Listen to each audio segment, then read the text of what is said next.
চলো দেখে নেই আমার আজকের রেসিপি। অনুষ্ঠান বাড়ির মতো আজ নিয়ে এসেছি চাটনি রেসিপি। এখানে এক বাটি টমেটো নিয়ে নিয়েছি, আমসত্ত্বটাকে ছোট ছোট টুকরো করে কেটে নিয়েছি, খেজুরের দানা ছাড়িয়ে সরু সরু করে কেটে নিয়েছি, কাজু দু অর্ধেক করে নিয়েছি, আর নিয়েছি কিশমিশ, একটা ছোট পাতিলেবুর রস, অল্প নুন, ফোড়নের জন্য একটা শুকনো লঙ্কা আর 5 ফোড়ন, আর এক বাটি চিনি।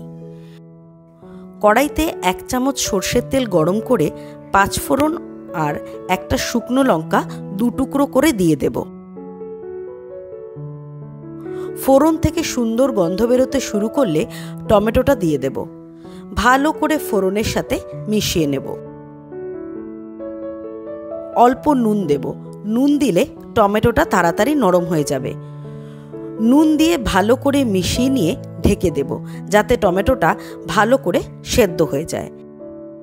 7 থেকে 8 মিনিট পর ঢাকা খুলে খুন্তি দিয়ে টমেটোগুলোকে একটু চেপে চেপে মিশিয়ে দেব। ভালো করে মিশিয়ে নিয়ে দিয়ে দেব 1 বাটি চিনি। চিনি দিয়ে ভালো করে মিশিয়ে নেব।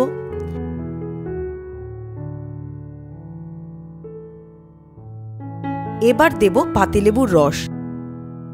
চিনি ভালো মতো গলে গেছে। একে একে এবার দেব খেজুর, আমসত্ত্ব, কাজু, কিশমিশ সব একসাথে নেড়ে মিশিয়ে নেব। ঢেকে দেব। 10 থেকে 12 মিনিট পর ঢাকা খুলে আরও একটু মিশিয়ে নিয়ে 1 চামচ ভাজা মশলা দিয়ে দেব।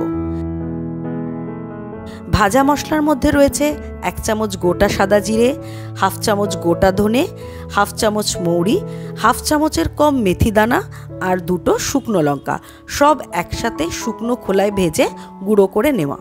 ভালো করে মশলা দিয়ে মিশিয়ে ঢেকে গ্যাস অফ করে দেব। তৈরি হয়ে গেল চাটনি। রেসিপিটা তোমাদের ভালো লাগলে একটা লাইক আর কমেন্ট করে জানিও কিন্তু। আবার দেখা হচ্ছে অন্য কোনো রেসিপি নিয়ে পরের ভিডিওতে।